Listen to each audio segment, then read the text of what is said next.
നമസ്കാരം. ചാണക്യ വിഷനിലേക്ക് എല്ലാവർക്കും സ്വാഗതം. നമ്മുടെ ജീവിതം ഒരു യാത്രയാണ്. ആ യാത്രയിൽ നമ്മൾ പല വഴികളിലൂടെ കടന്നുപോകുന്നു. പലതരം ആളുകളെ കണ്ടുമുട്ടുന്നു. ചിലർ നമ്മുടെ കൈപിടിച്ച് മുന്നോട്ട് നടക്കാൻ സഹായിക്കുന്നു. നമ്മുടെ ലക്ഷ്യങ്ങളിലേക്ക് വെളിച്ചം വീശുന്നു. എന്നാൽ മറ്റു ചിലരുണ്ട്, അവരുടെ സാന്നിധ്യം നമ്മുടെ ഊർജ്ജത്തെ ചോർത്തിക്കളയുന്നു, നമ്മുടെ സ്വപ്നങ്ങൾക്ക് മങ്ങലേൽപ്പിക്കുന്നു. ചാണക്യന്റെ കാഴ്ചപ്പാടിൽ അത്തരക്കാർ നമ്മുടെ ജീവിതത്തിൽ ഒരു ഭാരമാണ്. അവരെ തിരിച്ചറിയുന്നത് ഒരു കലയാണ്. അത് നമ്മുടെ ജീവിതത്തെ സുരക്ഷിതമാക്കാനുള്ള ഒരു വഴിയാണ്. ചാണക്യൻ പറയുന്നു, വിഷാദമൃതം അശുചേർ ഹിരൺമയം നീജാത് വിദ്യ ദുഷ്വാർത്ഥാത്സ് ധർമ്മം.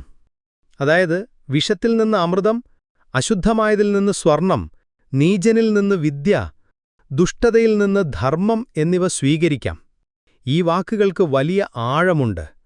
മോശമായ കാര്യങ്ങളിൽ നിന്നും നല്ലത് പഠിക്കാം.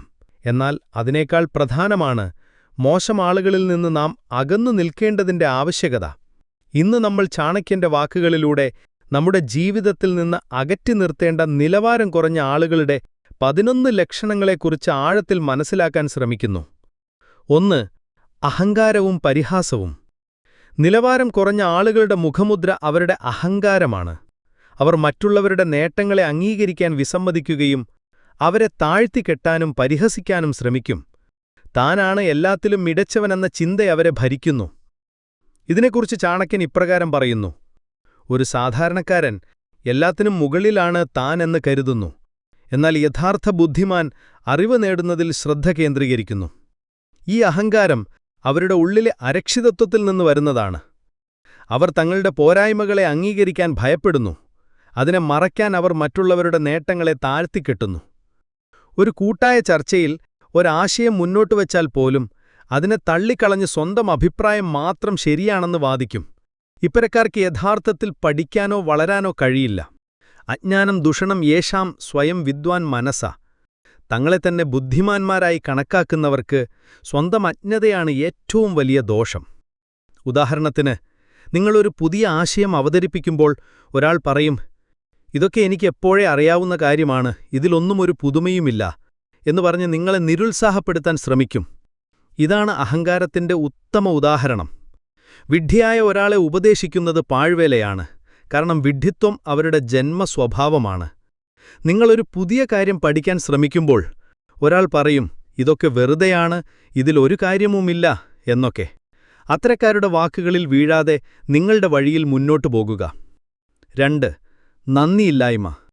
നിങ്ങൾ ഒരാൾക്ക് എത്ര വലിയ സഹായം ചെയ്താലും അതിന് നന്ദി പറയാൻ അവർക്ക് മനസ്സുണ്ടാവില്ല. അവർക്ക് ലഭിക്കുന്ന എല്ലാ സഹായങ്ങളും അവരുടെ അവകാശമാണെന്നവർ കരുതുന്നു. ചാണക്യന്റെ ഒരു പ്രശസ്തമായ ഉദ്ധരണി ഇതാണ്: നന്ദിയില്ലാത്തവരോട് ഒരു ഉപകാരവും ചെയ്യരുത്. അത് വരണ്ട മരത്തിൽ വെള്ളമൊഴിക്കുന്നതുപോലെയാണ്. നന്ദി എന്നതൊരു ബന്ധത്തിന്റെ അടിസ്ഥാനമാണ്. അതില്ലാതാകുമ്പോൾ ബന്ധങ്ങൾ ശിഥിലമാകുന്നു. നിങ്ങൾ അവർക്ക് എത്ര വലിയ സഹായം ചെയ്താലും ഒരു ദിവസം നിങ്ങളെക്കുറിച്ച് മോശം പറഞ്ഞ് അവർ പോകും. അവർക്ക് നിങ്ങളോടുള്ള ബന്ധം സ്വാർത്ഥതയിൽ അധിഷ്ഠിതമാണ്. ആചാര്യ ചാണക്യൻ പഠിപ്പിക്കുന്നു, ഒരാൾ ചെയ്യുന്ന നന്മയ്ക്ക് നന്ദി പറയാത്തവൻ മൃഗതുല്യനാണ്. 3. അസൂയയും കുശുമ്പും. മറ്റുള്ളവരുടെ വിജയം കാണുമ്പോൾ ഇത്തരം വ്യക്തികൾക്ക് സന്തോഷമുണ്ടാവില്ല. മറിച്ച് അസൂയയും ദേഷ്യവുമാണ് ഉണ്ടാകുന്നത്. നിങ്ങളുടെ ഉയർച്ച അവരെ വല്ലാതെ അസ്വസ്ഥരാക്കും. അവർ നിങ്ങളെ പുകഴ്ത്തുന്നതിനു പകരം നിങ്ങളുടെ വിജയം എങ്ങനെ ഇല്ലാതാക്കാമെന്ന് ചിന്തിക്കും. അത്തരക്കാർക്ക് നിങ്ങളുടെ പരാജയത്തിലാണ് യഥാർത്ഥ സന്തോഷം. ആചാര്യ ചാണക്യൻ പറയുന്നു, അസൂയയുള്ള മനുഷ്യൻ തന്റെ ദുരിതത്താൽ മാത്രമല്ല മറ്റുള്ളവരുടെ സന്തോഷം കണ്ടും സങ്കടപ്പെടുന്നു. നിങ്ങളുടെ വിജയത്തെക്കുറിച്ച് സംസാരിക്കുമ്പോൾ അതിനെ നിസാരവൽക്കരിക്കാനും അതിലെന്തെങ്കിലും പോരായ്മകൾ കണ്ടെത്താനും അവർ ശ്രമിക്കും. അസൂയ ഒരു വ്യക്തിയുടെ ഹൃദയത്തെ വിഷലിപ്തമാക്കുന്നു. അത് ചുറ്റുമുള്ള എല്ലാ നന്മകളെയും നശിപ്പിക്കാൻ ശ്രമിക്കും. പരയ ഗുണേഷ്വഭിന്ന ദോഷദൃഷ്ടിം യേ ശത്രവസ്തേ ശ്ലോകേ. മറ്റുള്ളവരുടെ നന്മയിൽ പോലും ദോഷം കാണുന്നവർ ശത്രുക്കളാണ്. 4. വാക്കുകൾക്ക് വിലയില്ലാത്തവർ. നിലവാരം കുറഞ്ഞ ആളുകൾക്ക് അവരുടെ വാക്കിന് ഒരു വിലയുമില്ല. അവർ പല വാഗ്ദാനങ്ങൾ നൽകും, പക്ഷെ അതൊന്നും പൂർത്തിയാക്കില്ല. അവരുടെ വാക്കുകളെ വിശ്വസിക്കാൻ കഴിയില്ല. നിങ്ങൾ എത്ര പ്രധാനപ്പെട്ട കാര്യങ്ങൾ പറഞ്ഞാലും അത് രഹസ്യമായി വയ്ക്കാനുള്ള കഴിവ് അവർക്കില്ല. അവരുടെ രഹസ്യങ്ങൾ പോലും അവർ തന്നെ മറ്റുള്ളവരോട് പറഞ്ഞു നടക്കും. ഇത് ഇത്തരം വ്യക്തികളുടെ വിശ്വാസ്യതയെ ഇല്ലാതാക്കുന്നു. ഇത്തരം ആളുകൾക്ക് വിശ്വാസമില്ലാത്തതുകൊണ്ട് അവർക്ക് സമൂഹത്തിലൊരു വിലയുമുണ്ടാവില്ല. 5. പരാതികൾ മാത്രം. ഇത്തരം വ്യക്തികൾക്ക് എപ്പോഴും എല്ലാ കാര്യത്തിലും പരാതികൾ മാത്രമായിരിക്കും. കാലാവസ്ഥ മുതൽ രാഷ്ട്രീയം വരെ എല്ലാത്തിലും അവർക്ക് അതൃപ്തി കാണും. അവർ തങ്ങളുടെ ജീവിതം മെച്ചപ്പെടുത്തുന്നതിനെക്കുറിച്ച് ചിന്തിക്കുന്നതിനു പകരം പരാതികൾ പറഞ്ഞ് സമയം കളയും. ജീവിതത്തിൽ സന്തോഷം കണ്ടെത്താൻ അവർക്ക് അറിയില്ല. അവർക്ക് മുന്നിലുള്ള സുവർണ അവസരങ്ങൾ പോലും അവർ പരാതി പറഞ്ഞ് നഷ്ടപ്പെടുത്തും. 6. നിഷേധാത്മക ചിന്താഗതി. ചാണക്യന്റെ വീക്ഷണത്തിൽ നിഷേധാത്മക ചിന്താഗതിയുള്ള ആളുകൾക്ക് അവരുടെ സ്വന്തം മനസ്സിനെ നിയന്ത്രിക്കാൻ കഴിയില്ല. അവർക്കെല്ലാ കാര്യത്തിലും നെഗറ്റീവ് വശങ്ങൾ മാത്രമേ കാണാൻ കഴിയൂ. ഒരു നല്ല കാര്യത്തെക്കുറിച്ച് സംസാരിച്ചാൽ പോലും അതിലെ ദോഷവശങ്ങൾ കണ്ടെത്തി നിങ്ങളെ നിരുത്സാഹപ്പെടുത്താൻ ശ്രമിക്കും. ഒരു നല്ല ആശയം മുന്നോട്ട് വച്ചാൽ ഇതൊന്നും നടക്കില്ല എന്ന് പറഞ്ഞ് നിങ്ങളുടെ ആത്മവിശ്വാസം തകർക്കാൻ ശ്രമിക്കും. ചാണക്യൻ ഉപദേശിക്കുന്നു, നിഷേധാത്മകമായ ചിന്താഗതിയുള്ള ആളുകളിൽ നിന്ന് അകന്നു നിൽക്കുക. അത്തരക്കാർക്ക് നല്ല കാര്യങ്ങൾ കാണാനോ കേൾക്കാനോ കഴിയില്ല. ചാണക്യനീതിയിൽ പറയുന്ന ഒരു ശ്ലോകം ഇതാണ്: ദുർജനസ്യച സംസർഗം ത്യജേത് സർവഥാ ധനം. അതായത്, ദുർജനങ്ങളുമായുള്ള കൂട്ടുകെട്ട് എല്ലാ തരത്തിലും ഉപേക്ഷിക്കണം. നിഷേധാത്മകരായ ആളുകളുമായി സമയം ചെലവഴിക്കുന്നതിലൂടെ നിങ്ങളുടെ ഊർജ്ജവും ലക്ഷ്യബോധവും നഷ്ടപ്പെടും. നിങ്ങൾ എത്ര നല്ല കാര്യങ്ങൾ ചെയ്താലും അതിനെ അവർ വിമർശനാത്മകമായി മാത്രമേ കാണുകയുള്ളൂ. അതുകൊണ്ട് നിങ്ങളുടെ മാനസിക ആരോഗ്യവും വിജയത്തിനും വേണ്ടി അത്തരം ആളുകളിൽ നിന്ന് അകലം പാലിക്കുക. 7. മറ്റുള്ളവരെ ചൂഷണം ചെയ്യാനുള്ള പ്രവണത. നിലവാരം കുറഞ്ഞ ആളുകൾക്ക് സ്വന്തം കാര്യം മാത്രമേ ഉണ്ടാകൂ. അവർക്ക് വേണ്ട കാര്യങ്ങൾ നേടാൻ അവർ നിങ്ങളെ ഉപയോഗിക്കും. അത് കഴിഞ്ഞാൽ ഒരു ചവറുകൂനയിലേക്ക് വലിച്ചെറിയുന്നതുപോലെ അവർ നിങ്ങളെ ഉപേക്ഷിക്കും. നിങ്ങൾ അവർക്ക് ഒരു ഗോവണി പോലെയാണ്. ലക്ഷ്യത്തിലെത്തിക്കഴിഞ്ഞാൽ അവർ ആ ഗോവണി വലിച്ചെറിയും. ചാണക്യൻ ഈ സ്വഭാവത്തെക്കുറിച്ച് ഇപ്രകാരം പറയുന്നു: ഏവം ഹി മൂർഖജന്നത പരോപകാരേ നവിന്ദതേ സ്വകാര്യേ സാക്ഷാൽ ലാഭേതു പരകീയം നാശയതി. മൂഢന്മാർ മറ്റുള്ളവരെ സഹായിക്കുകയില്ല, മറിച്ച് സ്വന്തം കാര്യം നേടാൻ മറ്റുള്ളവരെ നശിപ്പിക്കും. ഇങ്ങനെയുള്ള ആളുകൾ സൗഹൃദം സ്ഥാപിക്കുന്നത് നിങ്ങൾക്കവർക്കെന്തെങ്കിലും പ്രയോജനം ചെയ്യാൻ കഴിയുമോ എന്ന് നോക്കിയാണ്. നിങ്ങളുടെ പണം, അധികാരം, സ്വാധീനം എന്നിവയാണ് അവരുടെ ലക്ഷ്യം. നിങ്ങളുടെ പ്രയോജനം കഴിഞ്ഞാൽ അവർക്ക് നിങ്ങളെ ആവശ്യമില്ല. അതിനാൽ നിങ്ങളുടെ ചുറ്റുമുള്ളവർക്ക് നിങ്ങളുടെ സാന്നിധ്യം എത്രമാത്രം വിലപ്പെട്ടതാണെന്ന് മനസ്സിലാക്കാൻ ശ്രമിക്കുക. അവർ നിങ്ങളെ അവരുടെ ലക്ഷ്യങ്ങളിലേക്കുള്ള ഒരു വഴി മാത്രമായി കാണുന്നുണ്ടോ അതോ ഒരു യഥാർത്ഥ സുഹൃത്തായി കാണുന്നുണ്ടോ എന്ന് തിരിച്ചറിയുക. 8. മറ്റുള്ളവരുടെ അഭാവത്തിൽ മോശം പറയുന്നത്. ഇത്തരം വ്യക്തികൾ നിങ്ങളുടെ മുന്നിൽ നല്ലതു പറയും, പക്ഷെ നിങ്ങളില്ലാത്തപ്പോൾ അവർ നിങ്ങളെക്കുറിച്ച് മോശം പറയും. അത്തരം ആളുകൾക്ക് ആത്മാർത്ഥതയില്ല. ഇവർ സൗഹൃദം സൂക്ഷിക്കുന്നത് അവരുടെ താൽപ്പര്യങ്ങൾ സംരക്ഷിക്കാൻ വേണ്ടി മാത്രമാണ്. ചാണക്യൻ അത്തരക്കാരെ വിഷം നിറഞ്ഞ കുടത്തിലെ പാൽ എന്നാണ് വിശേഷിപ്പിക്കുന്നത്. പൃഷ്ഠത്തഃ കാര്യം ഹന്തി യോഹി മുഖേ പ്രിയവാദിനം. നിങ്ങളുടെ മുന്നിൽ നല്ലത് പറയുകയും നിങ്ങളുടെ അഭാവത്തിൽ ദോഷം ചെയ്യുകയും ചെയ്യുന്നവനാണ് യഥാർത്ഥ ശത്രു. ഇത്തരക്കാരെ നിങ്ങളുടെ ജീവിതത്തിൽ നിന്ന് ഒഴിവാക്കണം. കാരണം അവർ നിങ്ങളുടെ മുന്നിൽ സ്നേഹം അഭിനയിക്കുകയും നിങ്ങളുടെ പിന്നിൽ നിങ്ങളുടെ യശസ്സിനെ കളങ്കം വരുത്താൻ ശ്രമിക്കുകയും ചെയ്യും. അങ്ങനെയുള്ള സൗഹൃദങ്ങൾ ഉപേക്ഷിക്കുന്നതാണ് നല്ലത്. നിങ്ങളുടെ മുന്നിൽ അവർ നല്ലതു പറയും, പക്ഷെ നിങ്ങളില്ലാത്തപ്പോൾ അവർ നിങ്ങളെക്കുറിച്ച് മോശം പറയും.